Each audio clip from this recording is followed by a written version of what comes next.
చంద్రబాబు మోసపూరిత మేనిఫెస్టోను వైఎస్ఆర్సీపీ నాయకులు కార్యకర్తలందరూ ప్రజలకు గుర్తు చేస్తూనే వైసీపీ బలోపేతమే లక్ష్యంగా ప్రతి కార్యకర్త పనిచేయాలని మాజీ డిప్యూటీ సీఎం అంజద్ బాషా వైసీపీ జిల్లా అధ్యక్షులు రవీంద్రనాథ్ రెడ్డిలు తెలిపారు. కడప నగరం రవీంద్రనగర్లోని యుఎస్ మహల్ ఫంక్షన్ హాల్లో రవీంద్రనాథ్ రెడ్డి అధ్యక్షతన పార్టీ కడప నియోజకవర్గ స్థాయి సమావేశాన్ని నిర్వహించారు.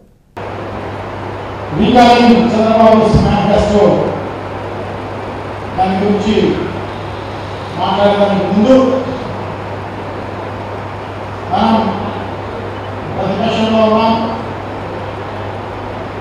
సంవత్సరం పూర్తయిపోయింది, ప్రణాళిక జరుగుతోంది. సో ఇంతకాలంలో మనం ప్రతిపక్ష పాత్రను గొప్పగా నిర్వహించడం జరిగింది. ఏదైతే తప్పులు జరుగుతున్నాయో ఈ రాష్ట్రంలో,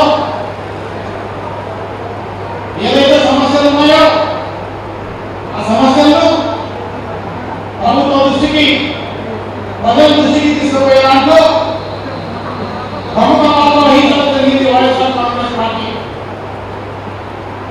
ఫీజు పోరైతేనే, కరెంటు ఛార్జీలు పెరిగినందు వల్ల ప్రజలందరూ కూడా ఇబ్బంది పడుతున్నారని చెప్పేసి కరెంటుకు సంబంధించిన పోరైతేనే, రైతులకు సంబంధించి మద్దతు ఇవ్వడం లేదు, రైతులు బాగా నష్టపోతున్నారన్న ఉద్దేశంతో రైతుకు సంబంధించి రైతు పోరాటమే సంవత్సరం పూర్తయిన సందర్భంలో వెలుపడుతున్నమైతే సో ఇన్ని కార్యక్రమాలు నిర్వహించడం జరిగింది. అన్ని కార్యక్రమాల్లో ప్రముఖ పాత్ర వహించింది కడప నియోజకవర్గ నాయకులు అని చెప్పేసి వారికందరికీ పార్టీ తరఫున కృతజ్ఞతలు తెలియజేయాల్సిన అవసరం ఉంది. వారికందరికీ నమస్కారాలు తెలియజేయాల్సిన అవసరం తప్పకుండా ఉంది. సో నాయకులందరూ కూడా కష్టపడడం జరిగింది ఈ కార్యక్రమాన్ని కూడా సక్సెస్ చేసేదాంట్లో. ఎందుకంటే జిల్లాలో ఈ కార్యక్రమం జరుగుతుంది కాబట్టి ప్రముఖంగా కడప నియోజకవర్గానికి ఉండే కార్యక్రమం జరుగుతుంది కాబట్టి పార్టిసిపేషన్ కూడా ఇక్కడ నుంచే ఎక్కువ పాల్గొనే కార్యక్రమం జరుగుతుంది కాబట్టి ఇటువంటి పరిస్థితుల్లో మనందరూ కూడా మీరందరూ కూడా కష్టపడి అందరూ కూడా పేరు పేరున ఆ కష్టపడిన నాయకులందరికీ మరొకసారి అభినందనలు, కృతజ్ఞతలు వ్యక్తపరుస్తున్నాం.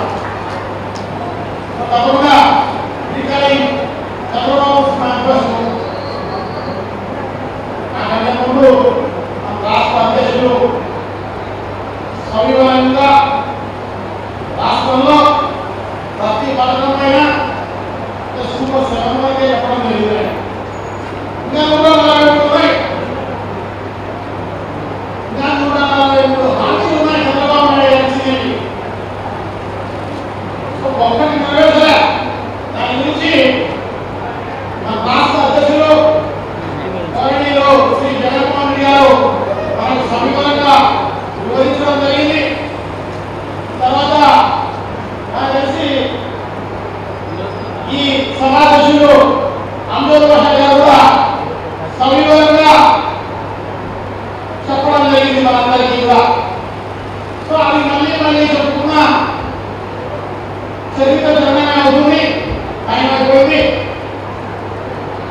సో తప్పకుండా మనందరికీ కూడా అధికారులు మళ్ళీ ఒకసారి కోరుకుంటున్నాం, అందరూ ఫోటో తీసుకోండి. ప్రతి ఒక్కరి జోబులో ఫోన్ ఉంటుంది, ఫోటో తీసుకోండి. ఫోటో తీసుకొని ఆ లింక్ స్కాన్ చేస్తే ఖచ్చితంగా జగన్మోహన్ రెడ్డి గారు చెప్పిన వివరాలు,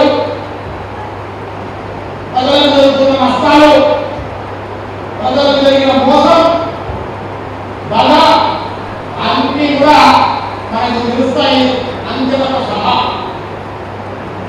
తప్పకుండా ఇవన్నీ కూడా మనం తెలుసుకోవాల్సిన అవసరం తప్పకుండా ఉంది. ముందు తర్వాత ప్రజలందరికీ కూడా వివరించాల్సిన అవసరం తప్పకుండా ఉంది. ప్రజలకు సంబంధించి ఎక్స్పీరియన్స్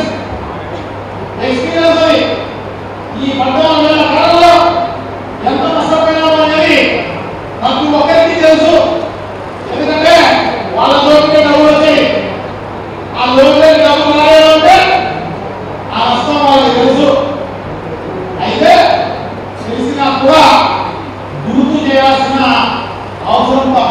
ఉంది. సో దాంట్లో భాగంగానే ఈ కార్యక్రమాన్ని విజయవంతం చేయాల్సిన అవసరం తప్పకుండా ఉంది. ఎందుకంటే ఒక ప్రతిపక్ష పార్టీగా మనం ఏదైతే మేనిఫెస్టోలో చంద్రబాబు చెప్పాడో 143 హామీలు సూపర్ 6 సూపర్ 7 అన్ని కూడా అమలు చేయించాల్సిన బాధ్యత కూడా మనపైనే ఉంది అని చెప్పి మీకు అందరికీ కూడా తెలియజేసుకుంటున్నా. ఖచ్చితంగా చంద్రబాబు నాయుడు గారికి మెడలు వచ్చి మనం తప్పకుండా ఇవన్నీ కూడా ప్రజలకు ఇప్పించాల్సిన అవసరం తప్పకుండా ఉంది. తప్పకుండా మనం మన ప్రతిపక్ష పార్టీ పాత్రను తప్పకుండా నిర్వహించాల్సిన అవసరం ఉంది. కాబట్టి మనం అందరం కూడా ఇవన్నీ కూడా తప్పకుండా తీసుకుపోవాల్సిన అవసరం ఉంది. ప్రతి ఇంటికి చేరాల్సిన అవసరం తప్పకుండా ఉంది. ప్రతి మనిషికి చెప్పాల్సిన అవసరం తప్పకుండా ఉంది అని చెప్పి